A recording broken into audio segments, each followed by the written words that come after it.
Hello everyone, अब हम start करते हैं अपनी एक्सरसाइज नंबर 3.5 के क्वेश्चंस। गाइस, अभी तक आपने लीनियर इक्वेशंस को सॉल्व करने के लिए दो मेथड सीखे हैं। एक है आपका सब्स्टिट्यूशन मेथड और दूसरा है हमारा एलिमिनेशन मेथड। इन दोनों मेथड के अलावा भी हमारे पास एक तीसरा मेथड होता है जिसे हम कहते हैं क्रॉस मल्टीप्लिकेशन मेथड, जिसका यूज करके हम अपनी दोनों लीनियर इक्वेशंस को सॉल्व कर पाते हैं। लेकिन आपको पता होगा कि सीबीएसई ने आप लोगों का 30% सिलेबस रिड्यूस किया हुआ है एंड उस 30% सिलेबस रिडक्शन में थर्ड चैप्टर से आपका जो क्रॉस मल्टीप्लिकेशन मेथड है ना, वही डिलीट हो रखा था।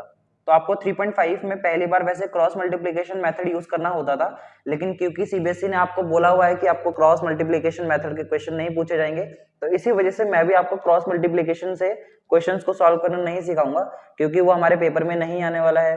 तो जो पेपर में आएगा सिर्फ वही हम प्रिपेयर कर रहे हैं अभी, एंड इसी वजह से क्रॉस मल्टीप्लिकेशन मेथड में आपको सॉल्व नहीं कर पाऊंगा। उसके अलावा जो भी दो मेथड थे हमारे, सब्स्टिट्यूशन मेथड और एलिमिनेशन मेथड, वो आपको बहुत अच्छे से करना है, जो कि मैं पहले सिखा चुका हूं, एंड उसी से हम इस एक्सरसाइज के भी क्वेश्चन सॉल्व करेंगे।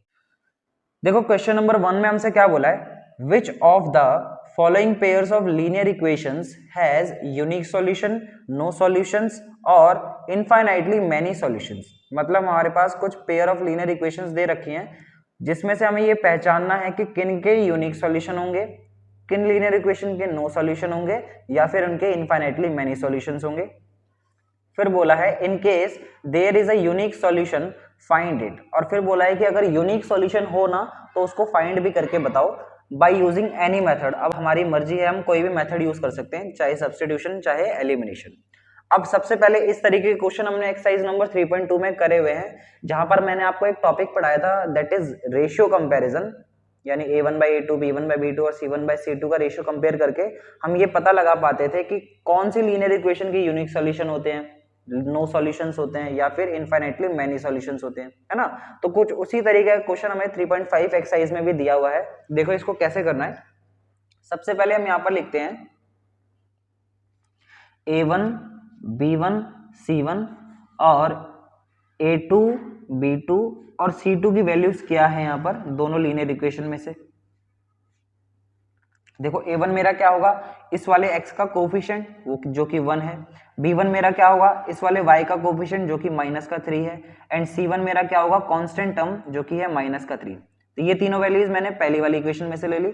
अब a2, b2 और c2 की वैल्यूज हमें सेकंड इक्वेशन से मिलेंगी। a2 मेरा क्या है, x का कोफिशिएंट जो कि 3 है। b2 मेरा क्या है, y का कोफिशिएंट जो कि -9 है। एंड c2 जो कि मेरा कांस्टेंट टर्म है वो है -2। अब इसके बाद हम क्या करते थे, वहां पर हम अपना a1/a2, b1/b2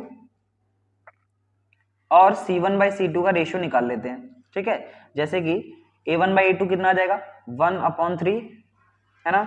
b1/b2 कितना आ जाएगा, -3/-9, यहाँ से माइनस से माइनस कैंसिल होगा, और 3 1 जा 3 और 3 3 जा 9 हो जाएगा, तो ये हो जाएगा 1/3। एंड c1/c2 कितना हो जाएगा, -3 डिवाइड में -2, एंड इसको भी माइनस से माइनस कैंसिल हो जाएगा, तो ये बचेगा 3/2। ठीक है, तो यहाँ पर हमने अपना रेशियो कंपेयर करके a1/a2, b1/b2 और c1/c2 तो निकाल लिया। अब यहाँ पर हमारे पास तीन पॉसिबिलिटीज आती थी 3.2 एक्सरसाइज में। जैसे कि मैं देख पा रहा हूं यहाँ पर कि हमारा जो a1/a2 है ना, वो बराबर है b1/b2 के। ध्यान से देखो, a1/a2 भी 1/3 आया था और b1/b2 भी कितना आया, 1/3 आया। लेकिन ये बराबर नहीं है c1/c2 के, क्योंकि c1/c2 हमारा अलग आया है, दैट इज 3/2। तो ऐसी कंडीशन हमारी कौन सी लाइंस की होती थी, आपको याद आ रहा है क्या? ऐसी कंडीशन हमारी होती थी पैरेलल लाइंस की, है ना। और जब पैरेलल लाइंस की कंडीशन आती थी तो उनका कोई भी सॉल्यूशन नहीं होता था, यानी कि नो सॉल्यूशन। ठीक है, सो हमारे फर्स्ट पार्ट में तो पैरेलल लाइंस आ रही हैं जिसके नो सॉल्यूशंस होते हैं। तो क्वेश्चन में हमसे बोला था कि पहचानना है कि यूनिक सॉल्यूशन होगा, नो सॉल्यूशन होगा, या फिर इनफाइनाइटली मेनी सॉल्यूशन होगा। तो फर्स्ट पार्ट में तो नो सॉल्यूशन आ रहे हैं। ठीक है, सिंपल सा है। अब देखो इसका सेकंड पार्ट। सेकंड पार्ट में हमें इक्वेशंस दिए हैं 2x + y = 5 and second equation दी है 3x + 2y = 8। यहाँ पर भी हमें सेम काम करना है। तो सबसे पहले a1, b1 और c1 निकाल लो, ऐसे ही a2, b2 और c2 निकाल लो। देखो क्या क्या आ जाएंगे। a1 कितना आ जाएगा, इस वाले x का कोफिशिएंट दैट इज 2, b1 मेरा 1 आ जाएगा, एंड c1 मेरा पहला कांस्टेंट टर्म जो कि 5 है, a2 इस वाले x का कोफिशिएंट जो कि 3 है, b2 इस वाले y का कोफिशिएंट जो कि 2 है, एंड c2 हमारा कांस्टेंट टर्म जो कि 8 है। ठीक है। अब इसके बाद अपना a1/a2 निकाल लो, जो कि कितना आ जाएगा, देखो a1 मेरा 2 है एंड a2 की जगह मैं क्या रखूंगा, 3 रखूंगा, तो a1/a2 कितना आ जाएगा, 2/3। ऐसे ही b1/b2 निकाल लो, b1/b2 कितना आ जाएगा, 1/2 आ जाएगा। और फिर उसके बाद c1/c2 निकाल लो, c1/c2 कितना आ जाएगा, 5/8 आ जाएगा, है ना। सबकी वैल्यूज रख दी। अब यहाँ पर ध्यान से ऑब्जर्व करो, मेरा a1/a2 is not equal to आ रहा है b1/b2 के। देखो a1/a2 कितना आया था, 2/3 और b1/b2 कितना आया, 1/2। क्या ये आपस में बराबर होंगे, नहीं होंगे बराबर। दैट मीन्स हमारी ये वाली कंडीशन आ रही है। और जब ये कंडीशन आती थी, जब a1/a2 is not equal to होता था b1/b2, तो उस केस में हमारा इंटरसेक्टिंग लाइंस बनती थी, है ना, याद आ रहा है ना आपको, इंटरसेक्टिंग लाइंस बनती थी एंड उस केस में हमारा यूनिक सॉल्यूशन निकलता था। ठीक है, तो देखो क्वेश्चन में हमसे बोला था अगर यूनिक सॉल्यूशन आए ना तो उसको फाइंड भी करके बताना है। तो यानी सेकंड पार्ट में यहीं तक छोड़ने पर काम नहीं चलेगा, अगर यूनिक सॉल्यूशन आएगा तो उसे फाइंड भी करके दिखाना है। तो देखो कैसे फाइंड करेंगे।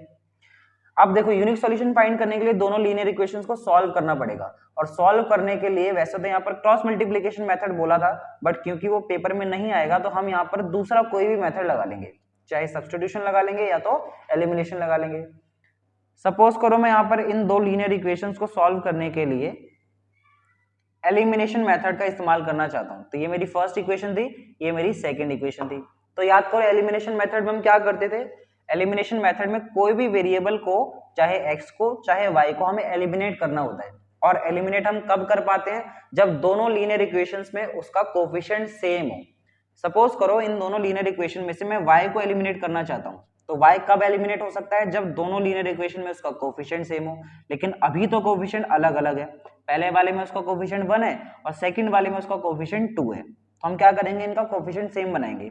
देखो मैं क्या कर सकता हूँ, मैं फर्स्ट वाली इक्वेशन को 2 से अगर मल्टीप्लाई कर दूं तो ये भी कितना बन जाएगा, 2y बन जाएगा, और सेकंड वाले में भी 2y था, दैट मींस इसका कोफिशिएंट दोनों में सेम बन जाएगा। तो हमें क्या करना है, फर्स्ट वाली इक्वेशन को 2 से मल्टीप्लाई करना है। तो मैं यहाँ पर मल्टीप्लाई कर रहा हूँ, देखो ये कितना बनेगा, 2 × 2 हो जाएगा, 2 2 4x प्लस y × 2 कितना हो जाएगा, 2y हो जाएगा, एंड 5 2 कितना हो जाएगा, 10।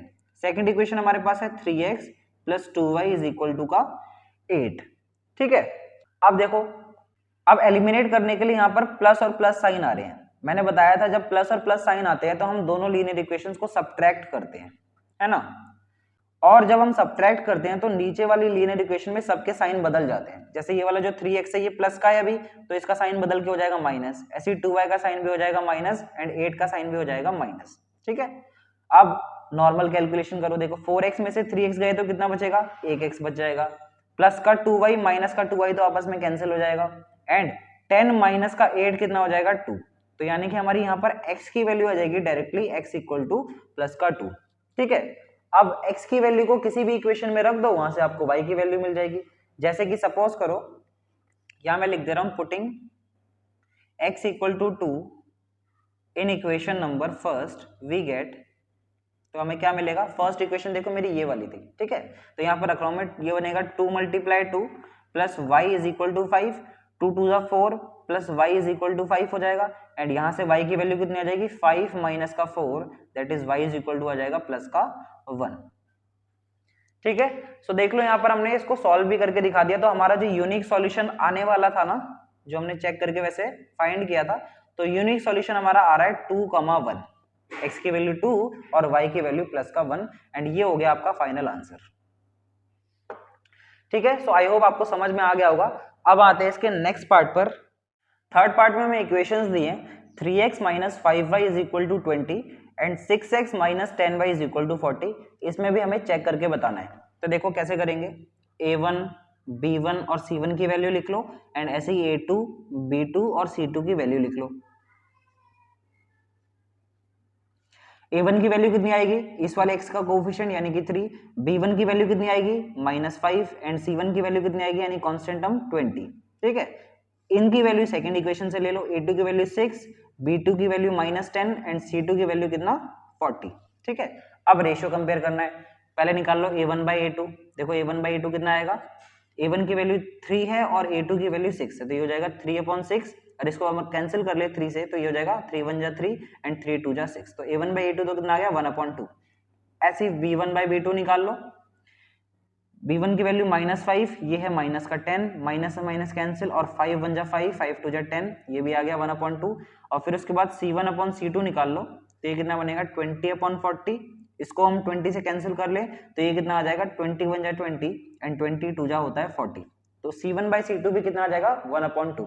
अब क्लियरली हमें दिख पा रहा है कि a1/a2 इज इक्वल टू आ रहा है b1/b2 के, एंड वो भी बराबर आ रहा है c1/c2 के। देखो सारे ही रेशियो आपस में बराबर है क्योंकि सबका आंसर कितना आया था 1/2, 1/2 और 1/2। तो ऐसी वाली कंडीशन कौन सी सिचुएशन की होती है, याद करो, ऐसी सिचुएशन होती है हमारे इनफाइनाइटली मैनी सॉल्यूशंस की, है ना, जिसमें हमारी कोइंसिडेंट लाइंस बनती थी। तो इसमें तो इनफाइनाइटली मैनी सॉल्यूशंस आ रहे हैं, तो इस पार्ट में सिर्फ हमें यहीं तक छोड़ना है। अब आते हैं इसके नेक्स्ट पार्ट पर। देखो फोर्थ पार्ट में हमें इक्वेशंस दी है x minus 3y minus 7 equal to 0 और 3x minus 3y minus 15 equal to 0। इनको भी वैसे ही करना है। देखो सबसे पहले यहाँ पर a1, b1 और c1 की वैल्यू लिख लो और a2, b2 और c2 की वैल्यू लिख लो। a1 की वैल्यू कितनी आएगी, a1 की वैल्यू इस वाले x का कोफिशिएंट है यानी कि 1, b1 की वैल्यू -3, c1 की वैल्यू आ जाएगी माइनस का 7 जो कि कांस्टेंट टर्म है। a2 की वैल्यू इस वाले x का कोफिशिएंट यानी 3, b2 की वैल्यू -3 एंड c2 की वैल्यू माइनस का 15। यहाँ पर रेशियो निकालो a1/a2, b1/b2 और ऐसे ही फिर c1/c2 निकालो। a1/a2 कितना आएगा, देखो a1/a2 आ जाएगा 1/3, देखो वैल्यू रख दी। b1/b2 कितना आएगा हमारा -3/-3, है ना, क्योंकि दोनों की वैल्यू -3 थी, माइनस से माइनस कैंसिल और 3 से 3 कैंसिल हो जाएगा तो ये तो 1 आ जाएगा। और c1/c2 कितना आ जाएगा -7/-15, मैं कुछ भी नहीं कर रहा, सिर्फ वैल्यूज रखी है मैंने, माइनस से माइनस कैंसिल तो ये कितना आ जाएगा प्लस का 7/15। अब यहाँ पर ध्यान से ऑब्जर्व करो a1/a2 is not equal to b1/b2 आ रहा है ना, a1/a2 1/3 था और b1/b2 तो 1/1 है, यानी कि वो तो सिंपली 1 आ रहा है। तो इस केस में हमारा a1/a2 is not equal to b1/b2 आ रहा है, जो कि हमारा यूनिक सॉल्यूशन की कंडीशन होती है ना। अभी हमने सेकंड पार्ट में भी ऐसे किया था, जब a1/a2 is not equal to b1/b2 आए तो वो हमारा होता है यूनिक सॉल्यूशन। और क्वेश्चन ने बोला हुआ है कि अगर यूनिक सॉल्यूशन आएगा तो उसको आपको फाइंड भी करके दिखाना है। तो देखो फाइंड करते हैं। हमारे पास दो लीनियर इक्वेशन थी, x minus 3y minus 7 equal to 0 और दूसरी इक्वेशन थी 3x माइनस 3y माइनस का 15 इक्वल टू 0, है ना। अब एक काम करते हैं, -7 को राइट साइड पे ले जाते हैं, वो प्लस का 7 हो जाएगा, एंड ऐसे ही -15 को राइट साइड पे ले जाते हैं तो वो प्लस का 15 हो जाएगा। तो यहाँ पर मैं माइनस की जगह इक्वल टू कर दे रहा हूँ, है ना, और ये 0 फिर एलिमिनेट हो जाएगा, हट जाएगा। तो हमारी इक्वेशन बन जाएगी x minus 3y equal to 7 और दूसरी इक्वेशन बनेगी 3x minus 3y equal to 15। अब मैं इन दोनों लीनियर इक्वेशन को एलिमिनेशन मेथड से सॉल्व करूंगा। एलिमिनेशन मेथड में वैसे ही मुझे एक वेरिएबल को एलिमिनेट करना पड़ेगा। मान लो मैं y को एलिमिनेट करना चाहता हूँ क्योंकि उसका कोफिशिएंट भी अभी सेम है, तो y को एलिमिनेट करते हैं। देखो दोनों में लेकिन अभी माइनस माइनस का साइन आ रहा है, मतलब साइन सेम होता है, और जब साइन सेम होता है तो हम दोनों लीनियर इक्वेशन को सब्ट्रैक्ट करते हैं, है ना। तो सब्ट्रैक्ट करने पे नीचे वाले लीनियर इक्वेशन में सबके साइन बदल जाएंगे, ये माइनस हो जाएगा, ये प्लस हो जाएगा एंड ये माइनस हो जाएगा। ठीक है, अब सॉल्व कर लो।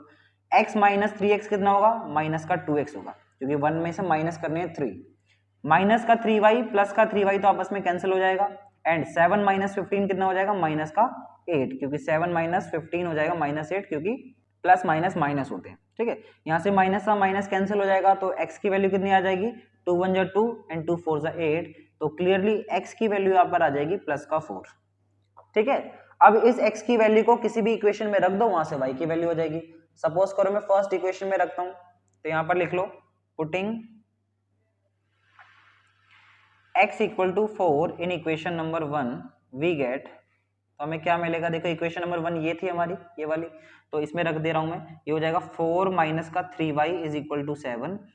मुझे 3y की वैल्यू निकालनी पड़ेगी, तो ये हो जाएगा -3y को उधर ले जाते हैं तो हो जाएगा प्लस का 3y, एंड इस 7 को इधर ले आते हैं तो हो जाएगा 4 माइनस का 7, तो ये कितना आ जाएगा 4 माइनस 7 कितना होगा, माइनस का 3 इज इक्वल टू 3y चलेगा, तो y की वैल्यू कितनी आ जाएगी, -3 डिवाइड में 3 कैंसिल हो जाएगा, कितना आ जाएगा y की वैल्यू माइनस का 1।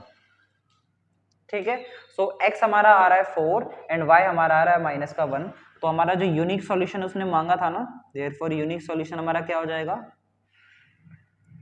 4 माइनस का 1, x की वैल्यू 4 है एंड y की वैल्यू हमारी माइनस का 1 है। तो ये हो गया आपका पार्ट नंबर 4 खत्म। एंड इसी के साथ क्वेश्चन नंबर 1 के सारे पार्ट हो जाते हैं कंप्लीट। अब आते हैं अपने क्वेश्चन नंबर 2 पर। अब देखो क्वेश्चन नंबर 2 हमें दिया है, इसके बेसिकली दो पार्ट है। तो फर्स्ट पार्ट में हमसे बोला है for which values of a and b does the following pair of linear equations have an infinite number of solutions. मतलब यहाँ पर हमें दो लीनियर इक्वेशंस दिए हैं और हमसे यहाँ पर ए और बी की वैल्यूज पूछी है। देखो ए और बी आ रहा है ना नीचे वाली इक्वेशन में, तो यहाँ पर ए और बी की वैल्यूज बतानी है एंड कंडीशन हमें दी है इनफाइनाइट नंबर ऑफ सॉल्यूशंस की। यहाँ पर लिखा है लास्ट में कि इनके इनफाइनाइट नंबर ऑफ सॉल्यूशंस अगर हो तो ए और बी की वैल्यूज फाइंड करके बता दो। बहुत ही सिंपल क्वेश्चन है, देखो कैसे करेंगे सॉल्यूशन। सबसे पहले तो दोनों लीनियर इक्वेशन में से a1, b1 और c1 की वैल्यू निकाल लो एंड ऐसे ही a2, b2 और c2 की वैल्यूज निकाल लो। ठीक है, तो देखो a1 की वैल्यू कितनी आएगी, इस वाले x का कोफिशिएंट यानी कि 2, b1 की वैल्यू 3 आ जाएगी, c1 हमारा फर्स्ट कांस्टेंट है दैट इज 7, a2 की वैल्यू इस वाले x का कोफिशिएंट जो कि a माइनस का b है। ठीक है, ध्यान से देखते रहना, यहाँ पर ये y कर लो, ये y होगा, और b2 हमारा इस वाले y का कोफिशिएंट जो कि a प्लस b है एंड c2 हमारा सेकंड कांस्टेंट टर्म जो कि ये है पूरा 3a प्लस में b माइनस का 2, ये पूरा हमारा कांस्टेंट टर्म है जो कि c2 के बराबर है। ठीक है, अब देखो इनफाइनाइट नंबर ऑफ सॉल्यूशंस की कंडीशन बोली थी ना, तो यहाँ पर लिख लो इनफाइनाइट नंबर ऑफ सॉल्यूशंस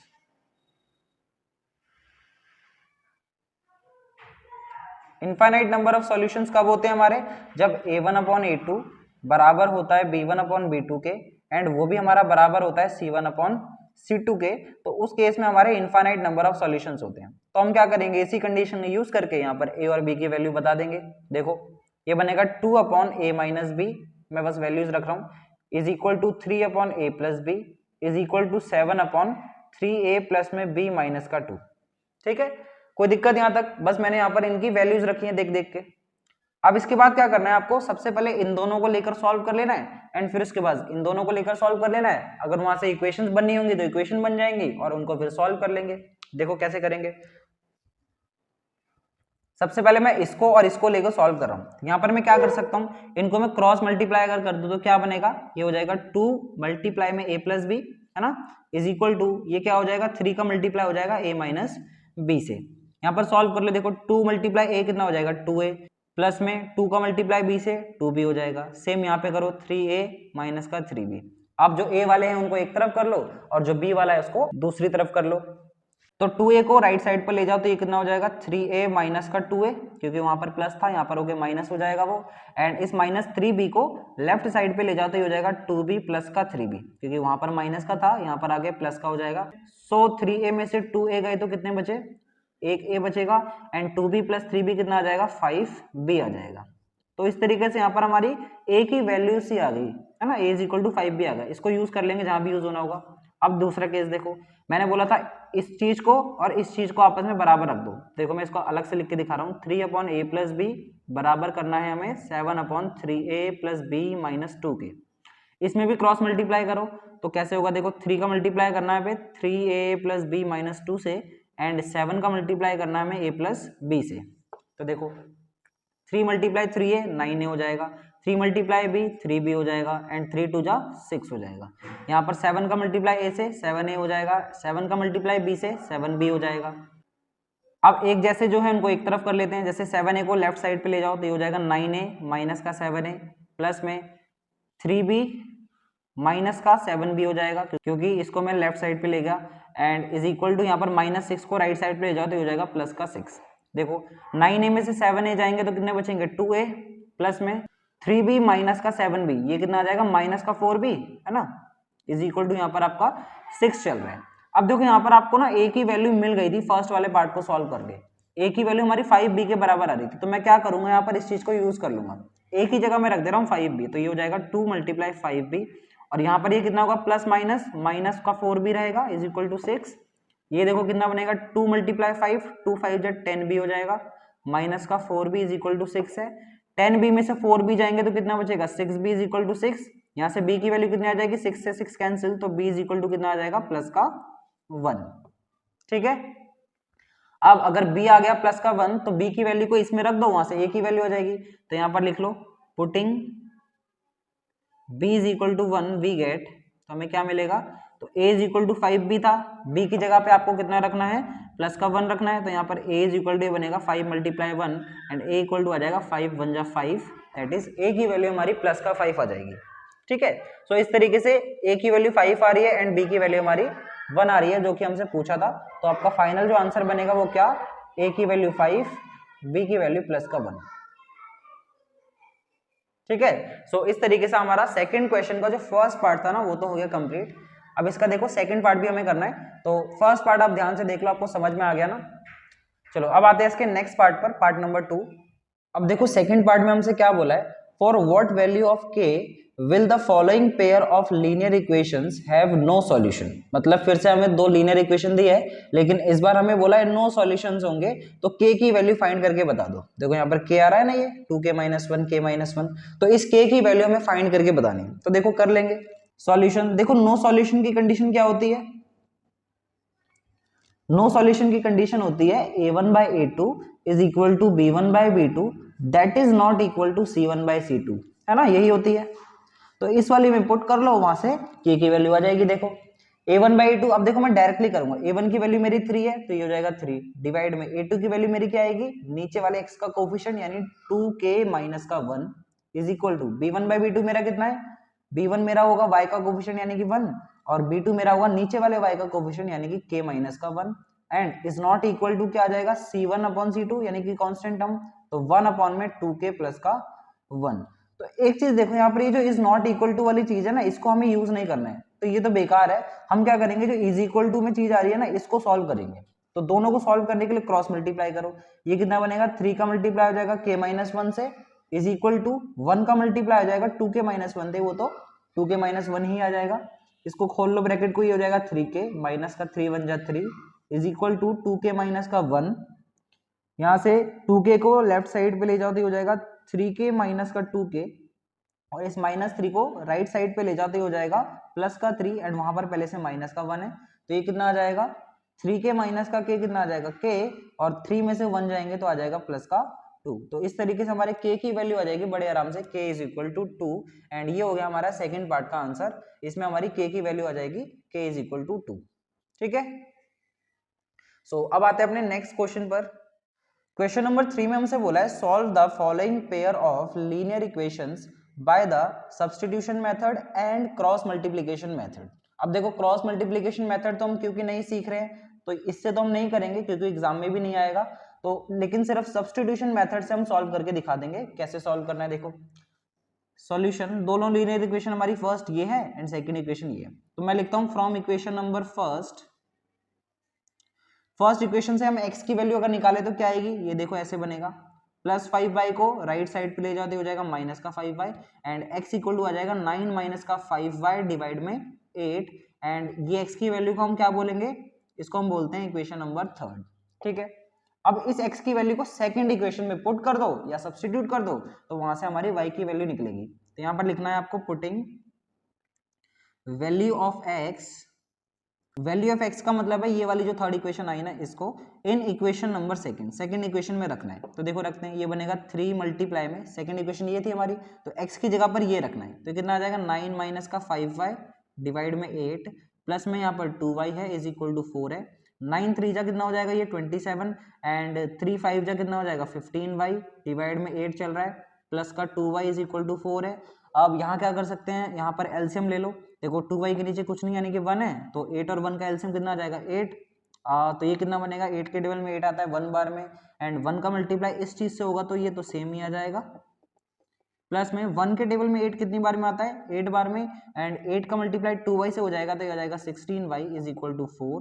तो यहाँ से क्या कर सकते हैं आप क्रॉस मल्टीप्लाई कर लो, 8 का मल्टीप्लाई 4 से हो जाएगा है ना, तो ये कितना आ जाएगा 32 और इस साइड पे देखो 27 माइनस 15y प्लस 16y कितना हो जाएगा, माइनस प्लस माइनस होता है तो 16 में से 15y जाएंगे तो कितना बचेगा प्लस का 1y क्योंकि साइन आएगा बड़े का इज इक्वल टू 8 4 जा कितना 32 हो जाएगा। तो यहाँ से y इक्वल टू कितना आ जाएगा बड़े आराम से 32 माइनस का 27 एंड y इक्वल टू आ जाएगा यहाँ से प्लस का 5।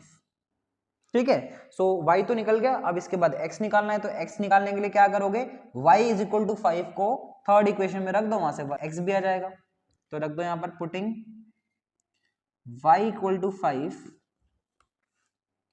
In equation number third we get, क्या मिलेगा, ये हो जाएगा x इक्वल टू 9 माइनस का 5 मल्टीप्लाई 5, क्योंकि y की जगह पे क्या रखना था, 5 रखना था, डिवाइड में यहाँ पर 8 है, तो ये कितना हो जाएगा 9 माइनस 5, 5 जा 25, डिवाइड में 8 हो जाएगा, तो x is equal to 9 minus 25 कितना होगा, प्लस माइनस माइनस होगा, तो 25 में से 9 गई तो बचेगा 16, एंड साइन आएगा बड़े नंबर का यानी कि माइनस का, डिवाइड में 8 है, 8 बन जाए 8, 8 टू जा 16, तो यहाँ से x की वैल्यू हो जाएगी माइनस का 2, एंड ये आ गया हमारा फाइनल आंसर। तो क्वेश्चन नंबर थर्ड में हमें सब्स्टिट्यूशन मेथड से सॉल्व करके दिखाना था, तो वो सॉल्व करने पर x की वैल्यू -2 आ रही है और y की वैल्यू आ रही है +5। ठीक है, सो इसी तरीके से क्वेश्चन नंबर 3 हो गया कंप्लीट। इस वीडियो में इतना ही, बाकी के जो क्वेश्चन रह गए ना, इसमें एक क्वेश्चन रह गया, क्वेश्चन नंबर 4 इस एक्सरसाइज में, तो वो करेंगे अपनी नेक्स्ट वीडियो से। तब तक के लिए थैंक यू सो मच हमारे चैनल पर बने रहने के लिए, एंड इस वीडियो को अपने फ्रेंड्स के साथ जरूर शेयर करें। Thank you so much everyone.